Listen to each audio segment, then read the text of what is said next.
작년도 기준으로 수주액이 13조 4천억 되겠고요. 매출은 10조 6천억이 되겠습니다.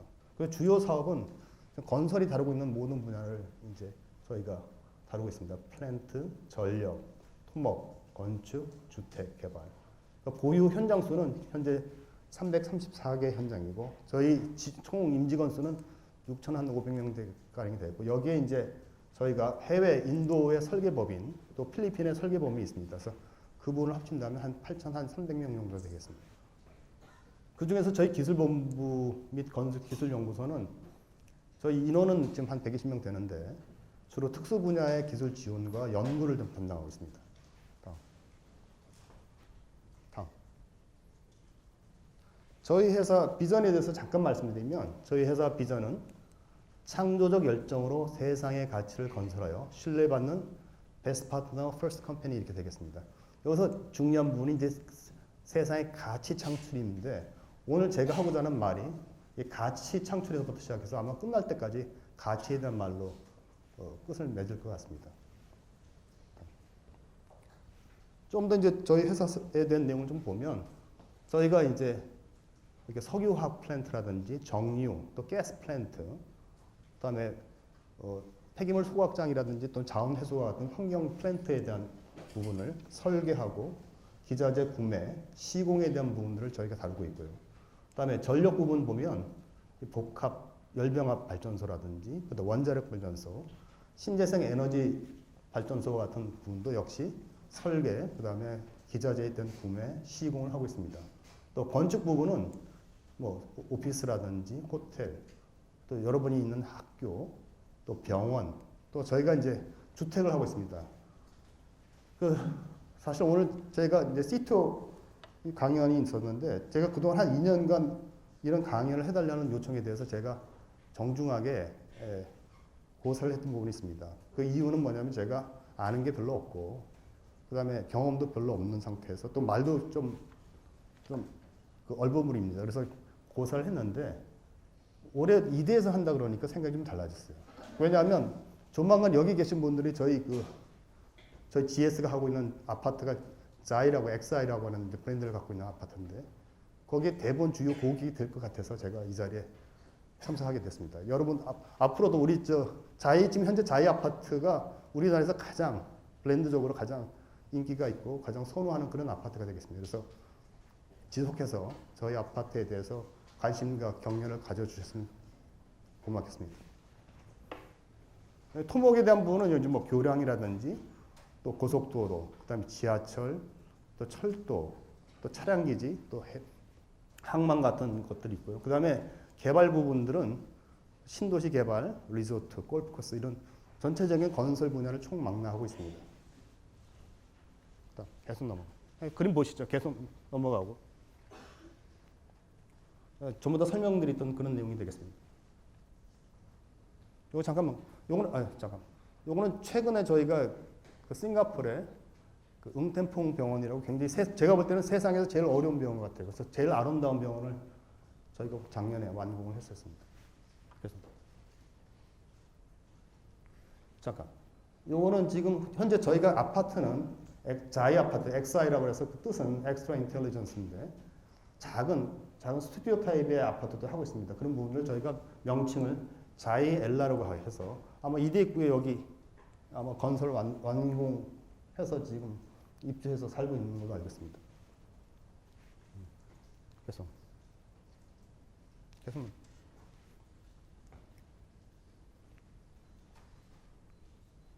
이제 본격적으로 오늘 강연을 시작을 하고 있습니다. 이제 건설 산업이 갖고 있는 의미에 대해서 좀 살펴보면 우선 누구나 그렇게 생각을 하시겠 분도 있고 또 그렇게 생각 안 하시는 분도 있겠지만 건설은 가장 그 나라의 근간이 되는 근본 기초 산업, 즉 인프라스트럭처 인더스트리로 볼 수 있습니다. 국가의 운영 및 국민 생활 영위에 가장 큰 영향을 미치는 기초 산업이라고 말씀드릴 수 있겠고 경제 발전에 특히 저희 나라의 경우 경제 발전에 엄청난 기여를 해왔고 경제 조절 정책의 1순위 역할을 하고 있습니다. 아울러 국가 및 산업 발전의 경쟁력은 이런 인프라스트럭처의 보유도 및 수준에 따라 결정된다고 볼 수가 있는데 선진국인 경우에도 보면 국가 총 지출 대비 47%, 거의 대부분 한 7% 정도를 유지하고 있고 우리나라도 7% 선을 유지하고 있습니다. 그래서 지금 뭐 건설을 많이 하고 있는 이런 얘기가 많은데 당시도 아닌 얘기도 사실은. 그러면 과거에는 어떻게 했는지 한번 볼까요? 최초의 제국 국가를 이뤘던 로마인 경우에는 여기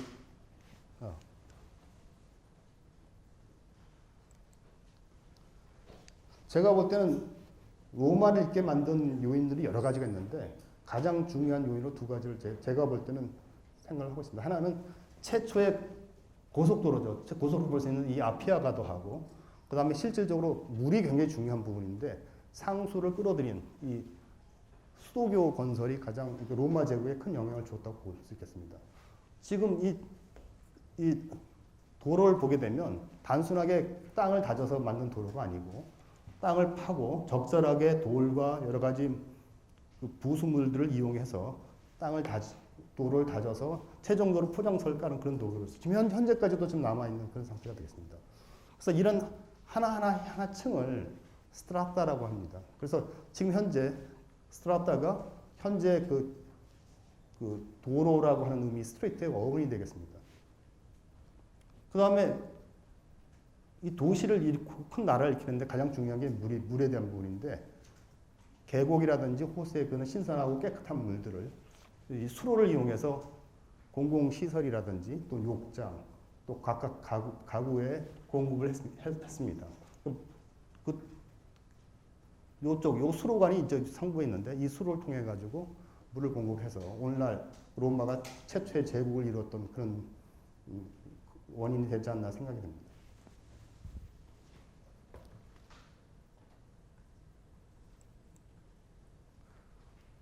또 아시다시피 이제 건설 산업은 그 나라의 역사와 문화의 아이콘이 됩니다. 즉 국가와 도시를 대표하는 상징이죠. 대표적으로 파리 하면 이제 에펠타워부터 먼저 생각이 날 거고 피렌체 하면은 두오모 성당이라는 것들이 생각이 날 겁니다.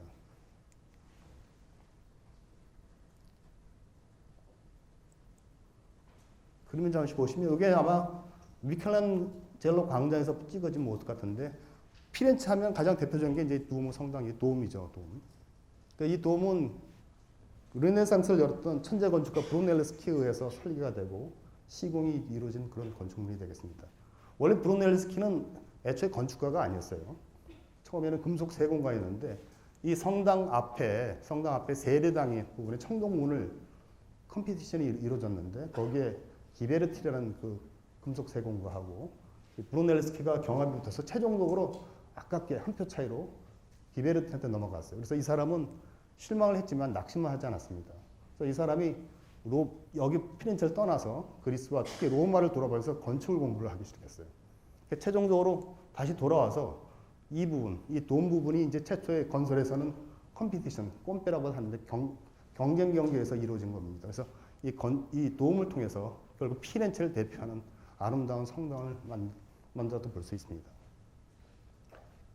또 시간이 없더라도 좀 두 가지만 말씀 좀 드리면 흔히 이제 저희가 성당을 표현을 할 때 바질리카라는 표현도 쓰고 하나는 두오모라고 쓰기도 합니다. 원래 바질리카는 로마 시대 때 공공사업 건축물입니다. 그 안에서 사람들이 모여서 상거리도 일부 하고 그 다음에 토론도 하고 또 재판도 하고 이런 상업 공공시설이었는데 교회에서 이 상업 공공시설을 차용을 해서 교회를 바질리카라고 이렇게 명명을 하고 있습니다. 근데 바질리카라고 쓸 때는 항상 앞에 헌정하는 이름이 붙어 있습니다. 예를 들어서 성 베드로 성당하면 베드로에게 바치는 성당이기 때문에 그는 바질리카입니다. 근데 이 성당은 헌정하는 이름이 없기 때문에 두오모입니다.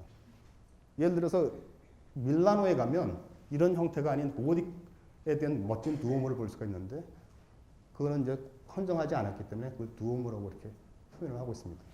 상식으로 좀 알아줬으면 좋겠습니다. 또 하나가 두 번째는 보면 이 원래 이름은 산타 마리아 델 피오레 이렇게 되어 있습니다. 그러면 산타 마리오고 델은 전치관사입니다. 전치관사는 소유격 오브 플러스 정관사 더가 붙은 거고 피오레는 꽃을 얘기하는데 그러면 성목과 성강이 됩니다.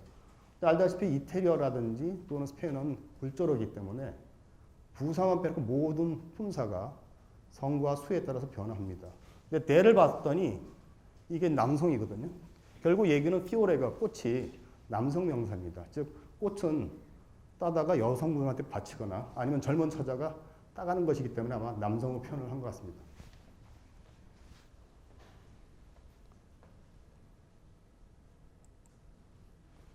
그 다음에 잘 아시는 뭐 시드니 오페라 하우스라든지 하버 브릿지, 또 샌프란시스코 생각나는 금문교, 또 바르셀로나 가면 또 너무나 유명한 성가적 사그라다 파밀리에라는 성당, 그 다음에 까사밀라, 뭐 까사바티오, 우엘 공원 등 안토니오 가우디라는 천재 건축가로 위해서 먹고 사는 그런 동네가 되겠습니다.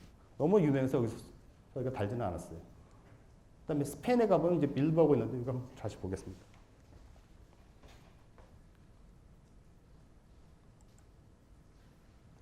원래 빌바오라는 도시는 별 볼품 없는 그런 조그만 도시, 쇠락한 도시였는데 이때 구겐하임 미술관을 유치를 하면서 이 도시가 생기가 돌고 관광객이 넘쳐나는 그런 도시가 됩니다. 지금도 아마 엄청난 관광객들이 이 미술관을 보러 옵니다. 이 미술관은 프랑크 게리라는 미국 건축가가 설계를 해서 시공을 했던 그런 물건인데 그러다 보면 이제 흔히 시장이라든지 도시 위정자들이 눈치를 채기 시작했습니다. 아, 유명한 건설차나 유명한 건축가를 초빙해서 도시를 새로운 방향으로 이끌 수 있거나 이런 생각들을 과거에도 그렇고 지금도 그런 생각들을 하고 있습니다. 과거에 레오나르도 다빈치를 밀라노에서 스프로자 공작이 스카우트해서 실제 현재 밀라노의 도시 계획을 만들었었습니다.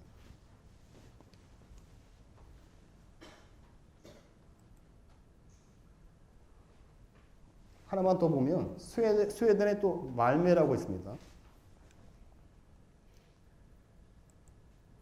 스웨덴의 말메라는 도시는 원래 그 조선으로 굉장히 유명했던 도시입니다. 지금 현재 우리 조선 해양이 굉장히 문제가 많은데 일본과 한국으로 넘어가기 전에 가장 강국이었던 그 해양 강국이었던 스웨덴의 그 말메라는 도시가 되겠습니다. 근데 말메라는 도시가 쇠락을 하다 보니까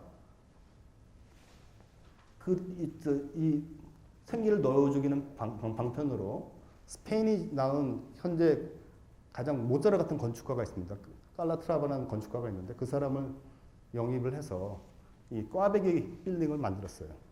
이게 아파트마트인데 이 이후로 이쪽으로 굉장히 또 많은 관광객과 또 손님들이 몰려서 또 도시가 또 살아나는 그런 경험을 하게 됩니다.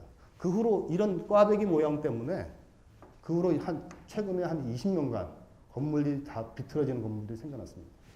이러면 이제 터닝 트로스가 되겠습니다.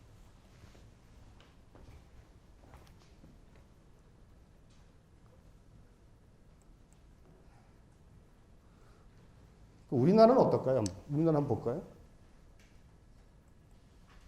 우리나라도 이제 그래서 전에 오세훈 시장이 똑같은 개념으로 유명 건축가를 도입해서 동대문 운동장 부분에 이제 동대문 플라자를 만들었죠. 이 건축가는 얼마 전에 타계한 이라크 출신의 영국계 여자 건축가인 자하 하디드가 만든 건데 사실은 제 생각에는 왜 그분을 골랐을까? 왜냐면 그분이 했던 설계는 잘 이루어지지 않은 그런 건축물이었거든요. 근데 어쨌든 제가 볼 때는 제가 기대보다는 좀 난데 그렇다고 서울이 활성화되기는 아직도 그런 문화적인 이벤트가 되는 그런 건물로 여기지는 않은 것 같습니다. 그럼 경복궁을 한번 볼까요? 예전에 경복궁은 알다시피 이제 그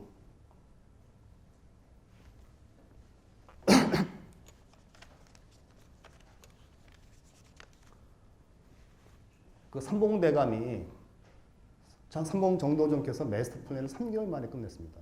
그 다음에 대부분이 경복궁에 이루어지는 건물들은 세종 때 이루어졌지만 실질적으로 주요한 부분, 광화문이라든지 근정전, 사정전, 강영전 이런 주요한 뼈대가 되는 건물들을 무려 9개월 만에 공사를 했어요.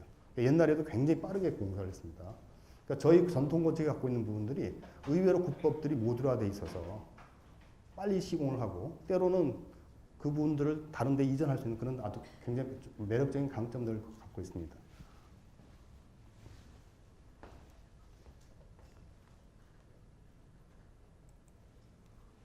그다음에 UAE는 뭐 알다시피 삼성건설이 만들었던 버즈 칼리파 이런 부분들이 있겠죠. 그다음에 건설은 인류가 태어나서 인류가 망할 때까지 인류의 시종과 같이 하는 영원한 지속 사업이 되고 최근에서는 우주 개발이 굉장히 유망인데 우주 개발에 대한 부분도 관여되는 그런 사업이 되겠습니다.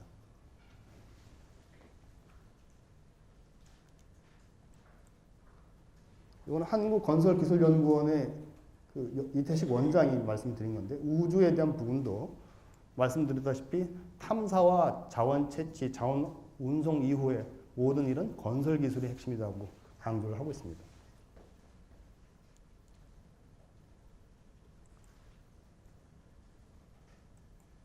그다음에 이거는 지금 아이언맨으로 대표되는 그 일론 머스크의 스페이스X하고 오늘 말씀드린 거는 하이퍼루프 프로젝트입니다. 여기서 지금 초음속 진공 열차를 만드는데 서울에서 뉴욕까지 2시간 만에 주파할 수 있는 그런 하이퍼루프 열차가 되겠습니다. 그러니까 최근에 지금 이게 그 슬로바키아 정부에서 자기들이 450km를 이걸 하겠다고 지금 발표를 했고요. 그다음에 미국 내에서도 동과 서부를 한 30분 만에 주파할 수 있는 그런 프로젝트가 되겠습니다. 근데 사실 이게 대부분이 물론 핵심 기술들이 여러 가지가 있지만 전부 다 건설과 관계되는 그런 프로젝트가 되겠습니다.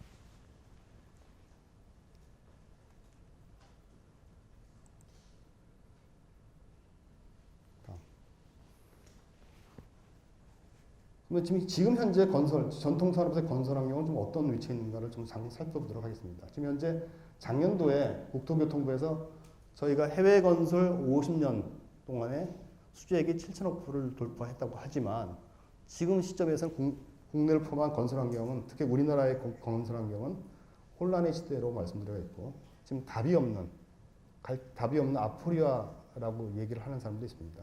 지금 시장을 보게 되면 시장이 갈수록 축소가 되고 있고요. 중동 시장도 유가 문제 때문에 굉장히 축소되고 있습니다. 그래서 시장도 중동, 동남아, 최근에 이란, 남미, 또 선진국까지 이렇게 진출을 하려고 하지만 쉽지는 않은 상황이고요. 그 다음에 예전에는 프로젝트를 그 위치에서 받아서 하는 수주산업이 주종이었는데 향후에 좀 주도적으로 개발형이라든지 유지관리 시장을 모색해보자고 했지만 사실 이 부분도 많은 투자와 많은 시간이 경과가 되어야 되는 그런 상황이 되겠습니다. 그러면 또 경쟁은 갈수록 나날이 심해집니다. 국내 업체라든지 유럽 업체, 중국, 일본 업체, 로컬 업체 이런 부분들이 다 가격 경쟁을 하고 있습니다. 건설은 이게 반도체라든지 또 전자, 또 화학제품 같은 매뉴팩처링 틀려가지고 하나의 단품으로 승부낼 수 있는 그런 사업이 아닙니다. 왜냐하면 건설은 여러 가지 복합적인 또 종속적인 여러 가지 관련되는 산업이라든지 공업들이 다 이루어지기 때문에 이게 한 가지 기술로 승부낼 수 없는 그런 특징을 갖고 있어서 어떻게 보면 또 로컬 비즈니스 성격을 갖고 있습니다. 그래서 예를 들어서 이 세상에서 가장 건설이 우수한 기업이 전 세계를 정복할 수 없는 게 건설의 특징이기도 합니다. 그래서 때로는 자기 이익에 따라서 합종연행하는 그런 상태가 되겠습니다. 최근에는 저희가 건설에서 어닝 쇼크를 많이 일으켰는데 이거는 왜냐하면 프로젝트 규모가 굉장히 커진 반면에 실제 일할 수 있는 시스템이 작동이 잘 안 되고 있습니다. 원래 건설은 사실 보기에는 뭐 같은 학교라든지 오피스라든지 주택이 똑같아 보이지만 실질적으로는 다 틀립니다. 디자인도 틀리고 위치도 틀리고 일하는 사람도 틀리고 업체도 틀리고 밑에 일꾼도 다 틀립니다. 심지어는 막말로 막간의 인생들을 잡아서 하는 게 건설이라고 하는 사람도 있습니다. 그래서 건설을 흔히 노가다라고 많이 말씀 들어보셨을 것 같아요. 노가다. 그러니까 제가 볼 때는 노가라는 게 노고 가다는 프레임을 말합니다. 그러니까 틀이 없다는 얘기죠. 예전에 삼성의 이병철 회장께서는 여러 가지 사업을 하셨는데 도대체 건설을 잘 모르겠다. 어떻게 정의를 해야 될지도 모르고 어떻게 관리를 해야 될지 모르는데 정주영 회장 거꾸로 건설은 틀이 없기 때문에 건설을 잘할 수 있으면 모든 사람을 잘할 수 있다 이렇게 말씀을 한 적이 있습니다. 그럼에도 불구하고 하여튼 그러다 보니 상대적으로 이제 준비가 좀 부족하게 마련인데 역시 일하는 방식이라든지 역량에 대한 문제 또 자원을 활용 문제에서 여러 가지 문제점을 드러내서 지금 그런 결과가 지금 조선도 마찬가지인데요. 새로운 전략 방향과 실행 방식의 변화가 요구되고 있다고 생각을 하고 있습니다. 제가 볼 때는 더 문제가 인식에 대한 것입니다. 건설 산업에 대해서 굉장히 폄하적인 인식을 갖고 있고 또 그렇게 발언을 하고 있습니다. 특히 기술이 크게 중요하지 않은 꿀뚝 산업이다. 건설 말살적인 정책 발언을 좀 하고 있고요. 그다음에 일자리 부족도 있고 또 이 건설업에 대해서 부정적인 인식도 많이 있습니다. 특히 이제 3D 산업 인식이 되어서 젊은이들이 많이 기피하고 특히 기능공 부분에서 지금 현재 현장에 가보면 지금 여러 개의 말을 쓰고 있습니다. 그러니까 주로 중국어, 그다음에 베트남어, 파키스탄어, 스리랑커 뭐 이렇게 붙여놓고 있어요. 그러니까 거의 골조공사 같은 경우는 75%가 거의 외국 인력입니다. 기술이 없는 외국 인력에 의해서 굉장히 건설을 그 현장에서 일해 먹기가 굉장히 쉽지는 않습니다. 근데 또 문제는 제가 볼 땐 더 문제는 대학 내에서도 선호도가 저하되고 있고 그래서 차후에 고급 인력 양성 차질의 이제 문제점을 드러내고 있습니다. 흔히 지금 현재 고등학교를 졸업하고 공대를 간다 그러면 전학위를 가야겠다 이런 생각 하고 있더라고요. 전학위가 뭐냐 그랬더니 전자, 화공, 기계를 선호하고 한다고 합니다. 근데 이제 여기 이제 교수님 계시지만 특히 이제 건축도 보면 89년도, 90년도 학번 때 그때 입학했던 분들은 그때 건축학과가 모든 대학을 통틀어서 가장 수혜에 있었어요. 가장 인기가 있었고 성적도 가장 수혜에 있었습니다. 모든 학교가 서울대부터 시작해서 모든 학교가 의대와 법대를 누르고 건축 1등을 했는 적이 있었어요. 그리고 지금도 국내외 인기 영화라든지 드라마의 단골 인기 직업 것들이 전부 다 건설 관련된 그런 직업이 되겠습니다.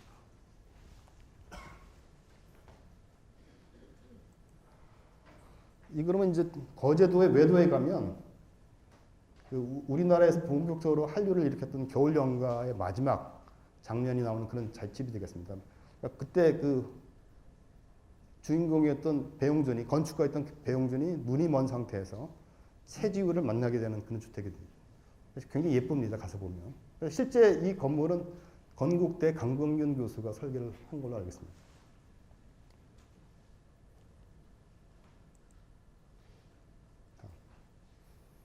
그러면 이제 어떻게 새로운 돌파구를 마련하느냐 한 부분들 관련해서 먼저 아까 처음부터 이제 제가 가치에 대한 말씀을 드렸는데 가치 인식 변화가 중요하다고 생각합니다.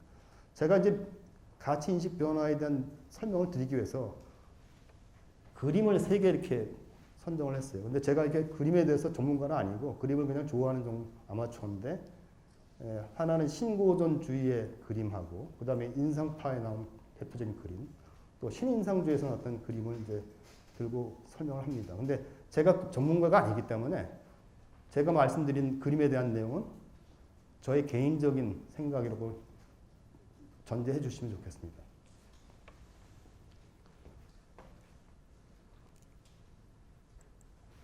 지금 인터넷에서 뽑았기 때문에 그림 상태가 이렇게 화면 상태가 좋은 편은 아닙니다. 이 그림은 이제 신고전주의의 대가인 프랑스의 니콜라 포생이 그린 그림입니다. 원래 신고전주의 이전에는 바로크 시대 또 로코코 시대로 그런 사조가 유행을 했었습니다.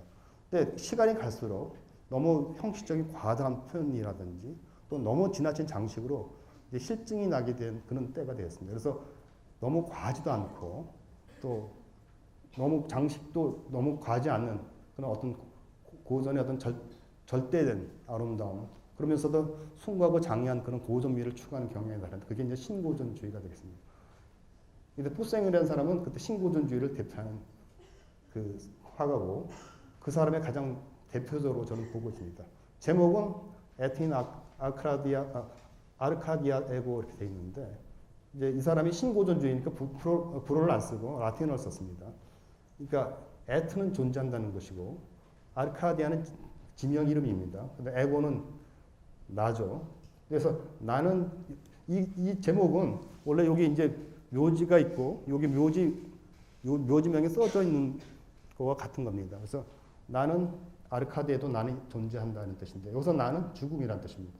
그리고 아르카디아는 원래 그 그리스의 펠로폰네소스 반도의 중부지방에 있는 그런 이상적인 페라다이스 같은 그런 지방이 되겠습니다. 그러니까 서양에서는 이상향을 아르카디아라고 그러고 동양에서는 무릉도원 이렇게 표현을 합니다. 예전에 아마 대우 자동차가 만들었을 때 그때 아카디아라는 자동차를 만든 적이 있었습니다. 그래서 그림에서 보게 되면 이와 같은 영원히 평화스럽고 영원할 줄 알았던 그런 아르카디아에도 이 죽음이 존재한다는 글귀를 보고 여기에 모이는 사람들 제가 볼 때 목동처럼 보이는데 보고 놀라고 두려운 마음에 표현을 하고 있습니다.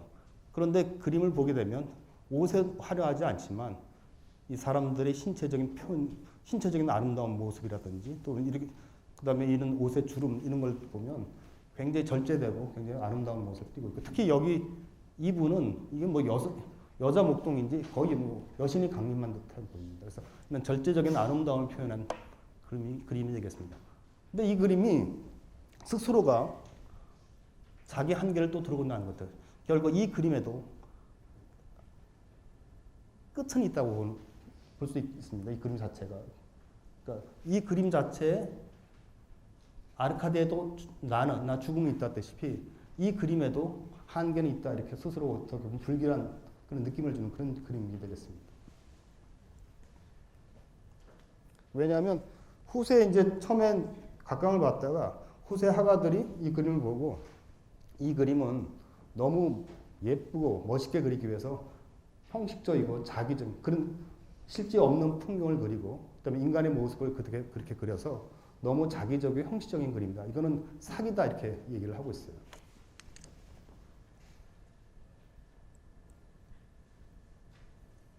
그래서 사실주의 화파에서는 굉장히 이제 싫어하는 그런 그림이 되겠는데, 요거는 이제 인상파를 대표하는 그런 초기에 그 모네의 해돋이라는 그림이 되겠습니다. 이걸 보고 이제 평론가가 찰나적인 인상만 그림이다 그래서 인상주의가 나오게 됐는데, 모네가 보기엔 그 전에 있는 그림, 뭐 사실주의 표현에서 모든 그림이 실질적으로 이렇게 사실적으로 보여지지 않는다는 거죠. 햇빛에 현란한 여러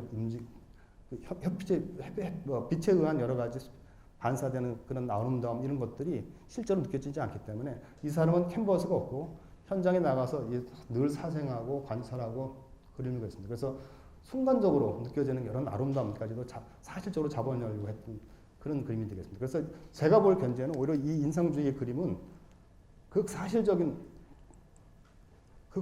기법을 추구하는 거 아니냐는 생각이 됩니다. 거기에 반해서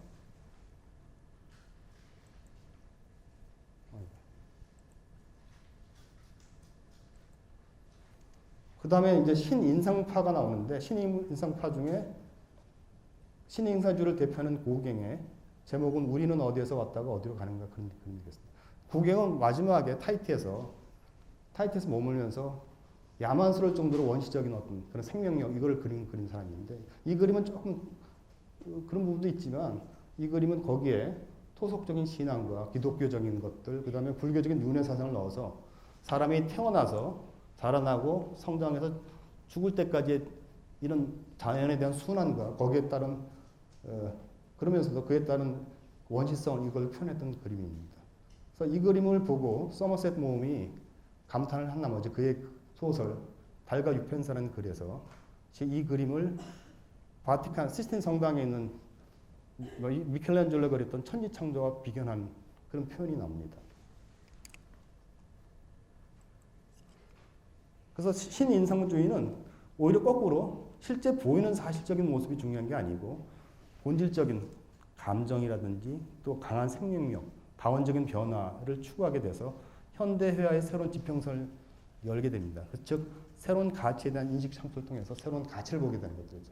제가 이렇게 지루하게 그림에 대해서 설명하는 이유는 시대의 흐름이 이렇게 간다고 해서 그림이 발전했다 또는 예술이 발전했다고 말 수 있을까요? 제가 볼 땐 예술은 발전하는 게 아닌 것 같습니다.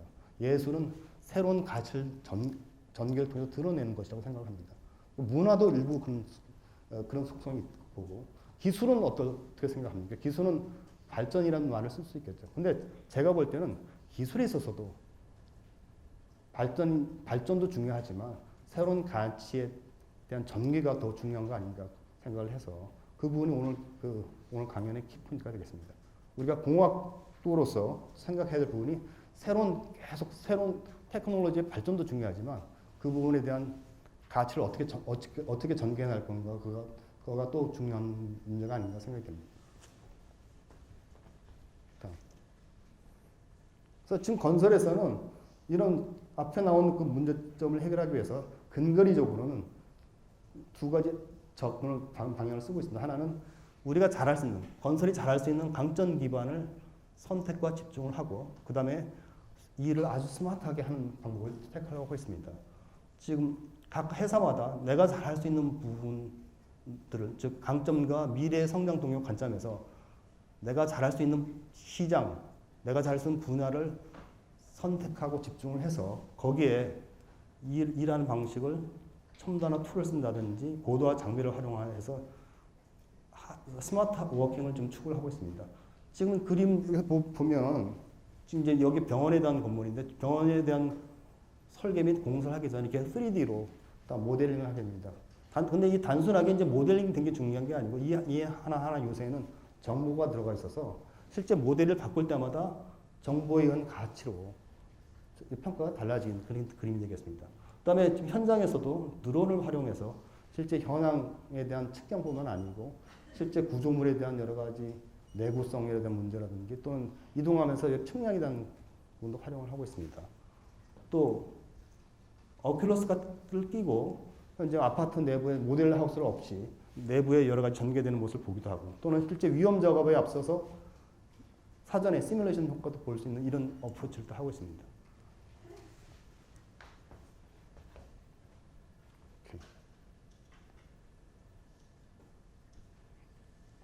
이것만 갖고 충분한 것 같지가 않고 제가 볼 때는 건설이 갖고 있는 강점 기술을 근간으로 차별화를 어떻게 확대하는 것들이 중요한 포인트가 생각합니다. 우리가 아까 발전이라는 부분에서 있었다시피 저희가 갖고 있는 강점에 대한 기술을 심화하는 것들 이걸 이제 저희가 기피 차별화라고 볼 수 있는데 이거는 굉장히 중요한 생각이긴 합니다. 즉 성능보다 높이고 효율성을 높이고 그러면서도 원가를 낮추고 또 공기를 낮추고 또 안전에 대한 요소를 줄이고 이런 것들이 중요한데 이런 것들은 본능적인 접근 방식이긴 하지만 새로운 가치 창출에 한계가 있다고 봅니다.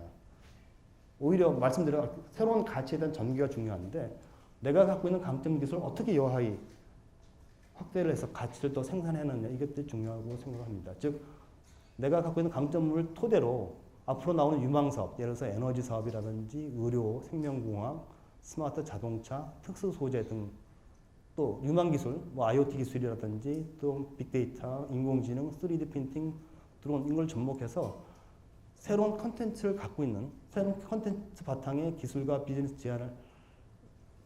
비즈니스의 제안과 개발을 선도할 수 있는 그런 행위가 필요합니다. 즉 내가 갖고 있는 강점 기술이 이만큼이면 내가 새로 나온 비즈니스 트렌드를 이해를 하고 새로 나온 테크놀로지를 이해해서 전체적으로 새로운 가치를 줄 수 있는 그림을 그려낼 수 있는 그런 것들이 중요하다고 생각합니다. 이렇게 하려면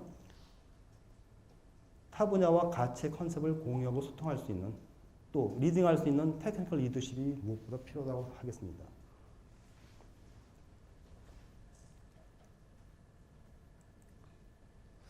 이건 최근에 이제 일본의 5대 건설사 중에 한 2위쯤 되는 시미즈 건설이 그렸던 바다의 해양 도시를 만드는 그런 그림이 되겠습니다. 이거는 지금 현재 일본이 지진도 많이 일어나고 그다음에 앞으로는 미래 도시 인구 폭발로 인해 가지고 지금 현재 가용할 수 있는 그 땅에 대한 조건이 한계가 있으니까 아예 바다에다가 해양 도시를 V시로 띄워서 만들고자 하는 그런 그림이 되겠습니다. 이런 바다의 해양장을 이용하고 여기에는 이제 수생식물을 기르고 이 여기에 이제 도시라든지 학교라든지 주거, 호텔 등 이렇게 넣는 그런 도시를 만들고 에너지 공급은 이 공중에 하늘에 띄워서 태양광을 띄워가지고 거기로부터 에너지를 흡수하는 그런 방식으로 그림을 그리고 전체적인 자원 순환이라든지 이런 큰 그림들을 그렸습니다. 이거는 사실은 건설사가 할 수 있는 단독으로 할 수 있는 상황이 아닙니다. 여러 가지 이걸 이렇게 하려면 여러 가지 과학 기술, 또 농경에 대한 기술, 생물에 대한 식생에 대한 기술, 또 여러 가지 해양에 대한 기술, 또 새로운 재료에 대한 기술, 또 특수한 건설 기술 이런 것들이 종합되는 것들인데 시미즈 건설은 건설 입장에서 나의 강점을 가지고 그런 모든 기술과 테크놀로지, 모든 기술과 과학 기술을 이용해서 새로운 그림을 그리고 이니셔티브를 갖고 연구 활동을 하고 있습니다. 이런 그림은 제가 볼 때는 거꾸로 구글이 그릴 수도 있고 제가 생각에는 아마존이 그릴 수도 있고 또 발전하면 전자가 그릴 수도 있다고 생각합니다. 누가 어떤 콘텐츠를 갖고 전체 가치를 낼 수 있는 그림을 그릴 수 있느냐가 굉장히 중요한 사항이 아닌가 싶습니다.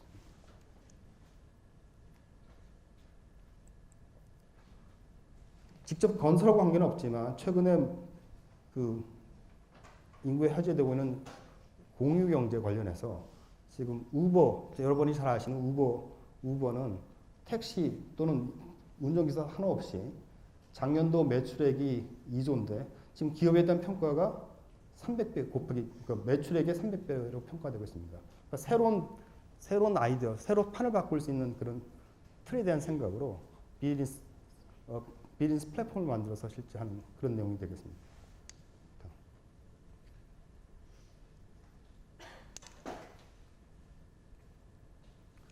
그럼 건설과 관련된 상황을 보게 되면 저희 회사도 그래서 새로운 도시 개발 모델을 하나 이렇게 만든 적이 있습니다. 잠깐 설명하겠습니다. 보통 도시를 만들게 되면 한 빠르게는 7년에서 한 20년 이상 걸리게 됩니다. 근데 저희는 필요에 따라 가지고 도시를 한 2년 만에 급속하게 만들면서도 필요에 따라서 도시를 없애버릴 수도 있고 또 이동할 수 있는 그런 도시를 만들었습니다. 그래서 그 도시 이름을 GS 모듈러 플러그인 시티라고 명명을 하고 있습니다.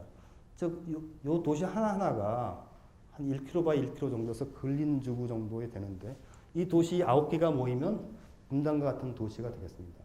성격에 따라서 이 안에 있는 도시의 개별 주택구는 아니고 이 파슬 단위, 전체 주거 단위 또는 이 단위를 다 옮길 수도 있고 때로는 전체로 교환할 수 있고 만약에 필요 없으면 이 도시를 해체했다가 저 캄보디아라든지 후진국에 다시 수출할 수 있는 그런 모델이 되겠습니다. 그래서 그러면서도 에너지 사용을 54% 이상 줄이고 그 다음에 물의 사용량을 19% 줄이고 그 다음에 쓰레기 사용량을 90% 줄 수 있는 그런 모델을 개발했습니다. 그래서 이 모델을 저희가 로드쇼를 한번 했는데 특히 카타르라든지 사우디 아람코에서 굉장히 좋은 반응이 있었고 특히 선진국에서 이제 영국이라든지 또 프랑스, 스페인 등 건설 관련 쪽에서 와서 굉장히 깊은 관심을 보인 적이 있습니다. 물론 저희가 이 모델을 아직까지 이룩한 적은 없지만 현재 저희 자체적으로 하고 있는 여러 가지 도시 개발, 베트남이라든지 이런 쪽에 부분적으로 사용된 기술을 좀 접목해서 도시 개발할 예정이 있습니다.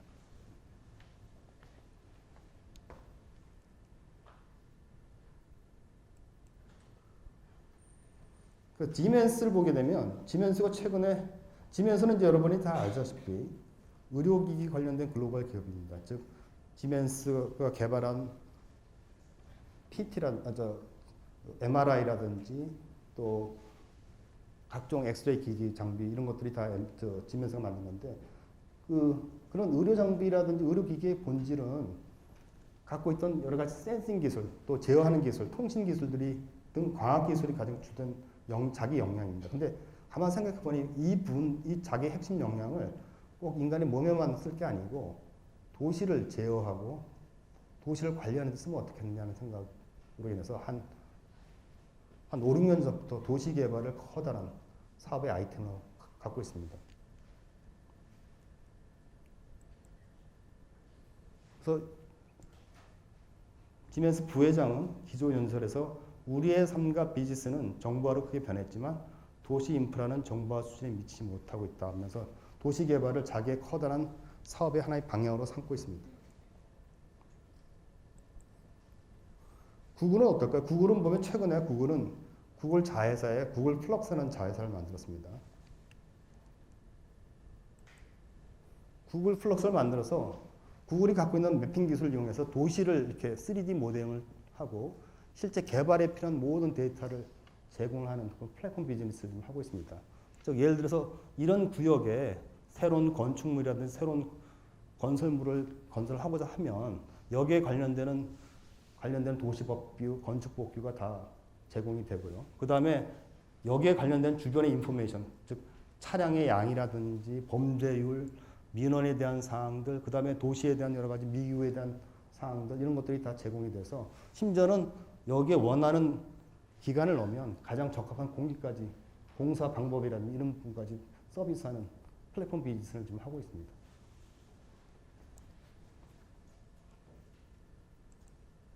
그다음에 삼성전자도 최근에 그 싱가포르에 미국에 있는 건설사와 함께 스마트 시티를 만들겠다고 했던 그 발표도 있었습니다. 그러면 왜 전부 다 건설 이렇게 이런 쪽에 관심을 많을까요? 제가 볼 때는 향후에는 지금 현재는 스마트폰에서 점차 스마트 카를 가지고 있지만 그 다음에는 스마트 하우징, 스마트 빌딩, 그다음에 스마트 시티, 또 스마트 컨스트럭션 인더스트리 쪽으로 갈 것 같습니다. 제가 볼 때는 전통 산업 중 가장 최대 산업인 건설 산업을 장악하는 자가 아마 최후의 승자가 되지 않을까 생각합니다. 이렇게 하기 위해서는 새로운 컨텐츠를 담은 플랫폼 비즈니스라든지 새로운 테크놀로지가 제한이 돼야 되는데, 즉 이런 경향으로 새로운 테크놀로지가 새로운 비즈니스를 정의한다고 볼 수 있겠습니다.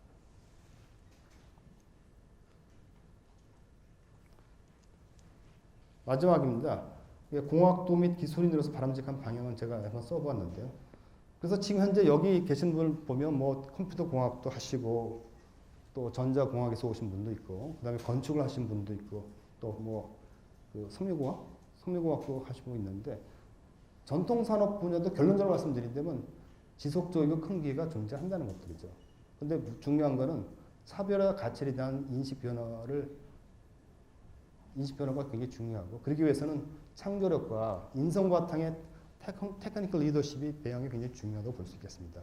그러기 위해서는 특히 학생 때는 자기 분야에서 강점을 지닐 수 있도록 기본 역량의 함량에 충실을 해야 된다고 생각을 합니다. 예를 들어서 지금 건축이 어렵다고 건축을 하지 말고 다른 그게 아니고, 건축의 기본 핵심 역량을 키워서 오히려 향후의 움직임에 대한 것들을 연결을 시켜서 할 수 있는 그런 노력들이 필요한데, 그러기 위해서는 강점 바탕으로 역량 확대가 중요하고, 새로운 비즈니스라든지 기술 가치에 대한 지속적인 관심과 인문학, 사회, 자연과학적 소양 배양에도 관심과 노력을 기울여야 된다고 생각합니다.